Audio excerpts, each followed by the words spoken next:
কর্মফল ত্যাগ করিয়া কর্ম করেন তাহাদের কখনো ফল লাভ হয় না, অর্থাৎ তাহারা কর্ম করিল কর্মে আবদ্ধ হন না।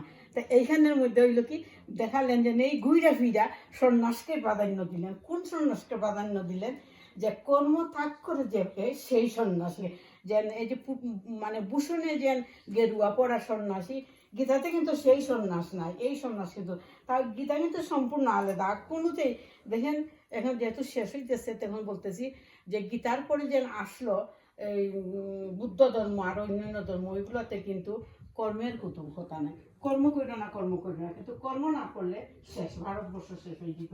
এই জন্য গীতার মাহাত্ম যা বর্ণনা করছেন মহাত্মাগণ এই সমস্ততে আরো আরো আরো আরো রইয়া গেছে অব্যক্ত অফুরন্ত, এটার কোনো শেষ নেই। এইখানে বলতেছেন যে সন্ন্যাসীরা যারা কি, সন্ন্যাস বলতে সামগ্রিকভাবে নাশ, অর্থাৎ আমার কিচ্ছুতে কোনো আগ্রহ নেই, সেটাই হইল সন্ন্যাস। কাজে তাদের কর্ম করলে আর কি কর্মের ফল আকাঙ্ক্ষা থাকতে তো পারে না। হে মহাবাহু, যে কোনো কর্ম সম্পাদনের পক্ষে 5টি কারণ সাংখ্য সিদ্ধান্তে বর্ণিত আছে, তাহা আমার নিকট শ্রবণ কর। আমি এইখানে একটা কই, আগে যে তুমি শুভ্রা কইলা যে অর্জুনকে বিশ্বাস করতে না, অর্জুন বিশ্বাস করতেন, কিন্তু বিশ্বরূপ না দেখাইলে বিশ্বাস কর অর্জুনের জন্য না সাধারণ।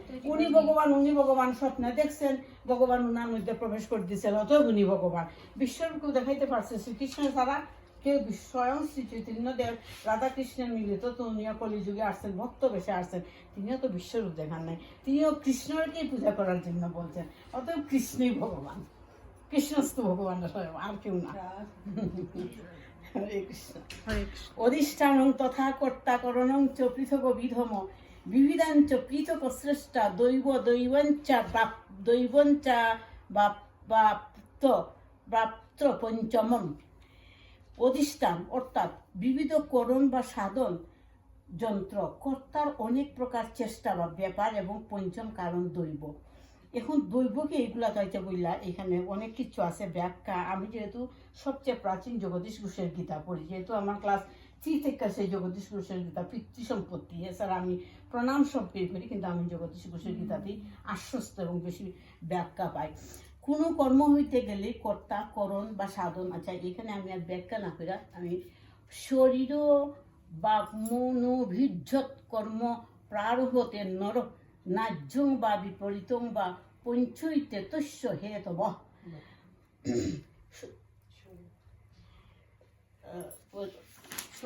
না, এখানে মনুষ্য শরীর মন ও বাক্য দ্বারা ন্যায্য ও অন্যায্য যে কোনো কর্ম করে, পূর্বোক্ত 5টি তাহার কারণ।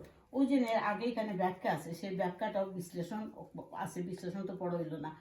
তথ্য এবং সতী কর্তামাত্মানং কেবল অব্দজ পশ্যকৃত বুদ্ধি বুদ্ধাত্ম সুপশ্যতি দুর্মতি যস্য নাহংকৃত ভাব বুদ্ধির যস্য ন লিপ্যতে হত্যাপি ন ইমালুকানো নো হন্তি নো নিবদ্ধতে। ওই যে আবার দ্বিতীয় অধ্যায়ের পাইতেছে বাস্তবিক অবস্থা এরূপ হইল, অর্থাৎ পূর্বোক্ত 5টি কর্মের কারণ হইল নিঃসঙ্গ আত্মাকে যে কর্তা বলিয়া মনে করে, তাহার বুদ্ধি শস্ত্রাদি জ্ঞানের দ্বারা পরিমার্জিত না হওয়ার সে প্রকৃত তত্ত্ব দেখিতে পায় না।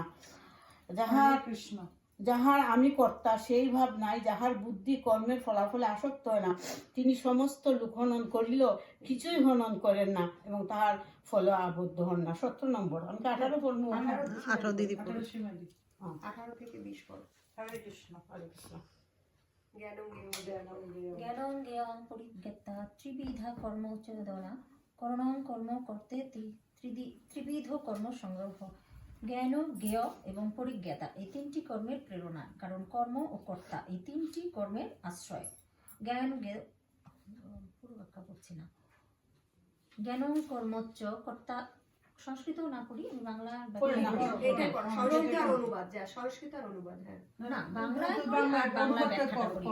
প্রকৃতির 3টি গুণ অনুসারে জ্ঞান, কর্ম ও কর্তা 3 প্রকার বলে কথিত হয়েছে। সেই সমস্ত